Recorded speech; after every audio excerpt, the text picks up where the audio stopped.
Hello दोस्तों, get set study की नई वीडियो में आपका स्वागत है। और डेटा वेयर हाउस यूनिट 1 में तुम्हारा 3 टायर आर्किटेक्चर भी इम्पॉर्टेंट है। तो पेपर में ज़्यादा मार्क्स का क्वेश्चन भी आ सकता है इसका।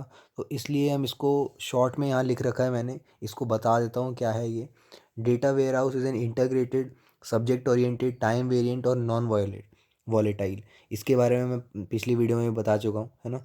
और data warehouse structured bye data integration from multiple heterogeneous sources, है ना। जैसे कि मैंने तुम्हें बताया कि वेयरहाउस मतलब वहाँ पे सारे तरह का पूरे इंटरप्राइज का डेटा रहेगा, तो वो हेट्रोजीनियस रहेगा, यानी ऐसा नहीं है कि सेम डेटा रहे, है ना। कभी यूज़र की इन्फॉर्मेशन, कभी डिपार्टमेंट की इन्फॉर्मेशन। तो डेटा एनालिसिस एंड रिपोर्टिंग करने के लिए डेटा वेयरहाउस में डेटा को इंटीग्रेट करा जाता है। अब रही बात ये क्या है, ये इनको देखने से पहले मैं आपको बता दूं इनके बारे में। दैट इज़ 3 टायर में कौन से 3 चीज़ें आती हैं। पहला है बॉटम टायर। ये देखो, इसको मल्टी डायमेंशनल भी बोलते हैं। Bottom tier, middle tier, top tier. तो bottom tier consist of data source and data storages.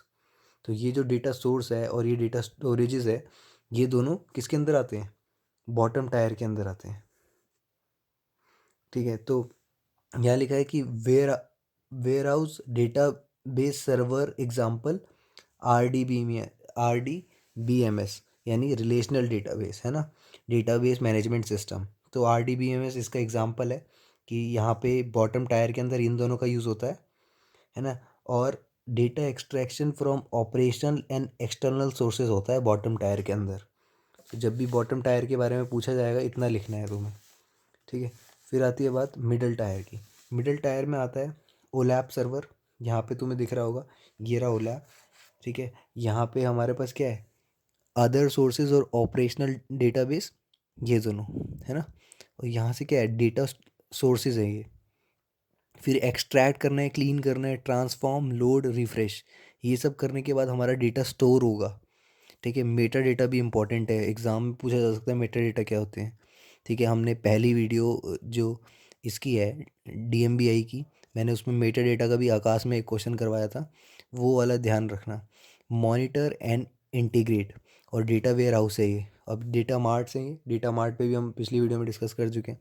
तो बहुत सारी चीज़ें इंटरलिंक्ड है और ये आर्किटेक्चर बहुत कुछ कवर करवाता है।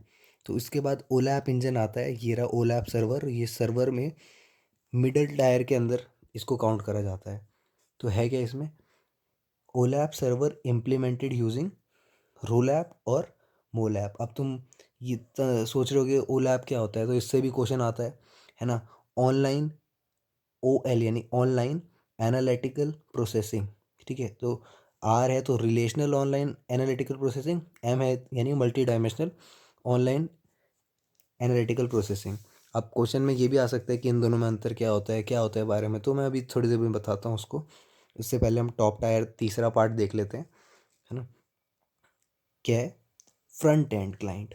तो ये वाली चीज़ जो देख रहे हो, analysis, query, report, data mining, ये सब फ्रंट एंड टूल होते हैं, है ना। तो टॉप टायर इससे डील करता है। पहले दो से डील करने वाला bottom tier, middle tier OLAP server, और top tier front end tools. तो फ्रंट एंड क्लाइंट से डील करता है।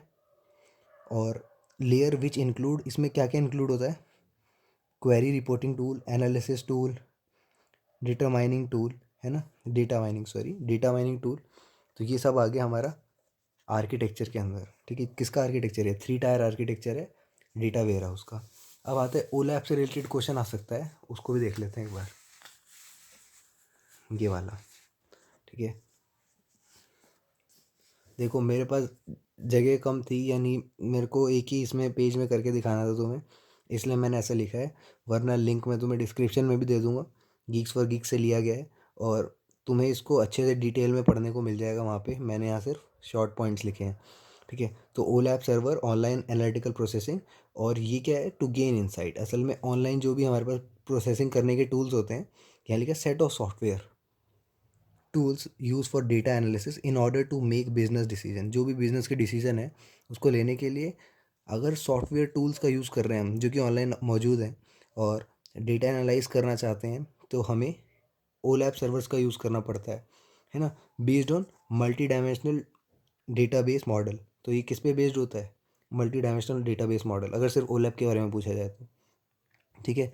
मैनी बी आई मतलब business intelligence applications relay on it, तो बहुत सारी बी आई एप्लीकेशन जो होती हैं इस पर रिले करती हैं। अब इसके टाइप्स तो बहुत सारे हैं। ठीक है। रोल ऐप, मोल ऐप, डोल ऐप, होल ऐप और भी हैं। ठीक है। एस एक एस भी आता है, सोल ऐप है ना, स्पैटियल, तो वो सारी चीज़ें भी हैं। तुम देखोगे तो अगर पढ़ना है, वैसे तो मैंने देखा है सिलेबस में इन तीनों पे ज़्यादा फोकस करा गया है, रोल ऐप, मोल ऐप और डोल ऐप पे। ठीक है। रोल ऐप बता दिया, रिलेशनल, ये क्या, मल्टी डायमेंशनल, और डी मतलब डेस्कटॉप। ठीक है। एक बार हम ये दोनों फटाफट देख लेते हैं। डेस्कटॉप में क्या होता है, तुम डाउनलोड करोगे सोर्स डेटा को and work on desktop, desktop पे ही काम करोगे। ये लेस एक्सपेंसिव होता है। ठीक है।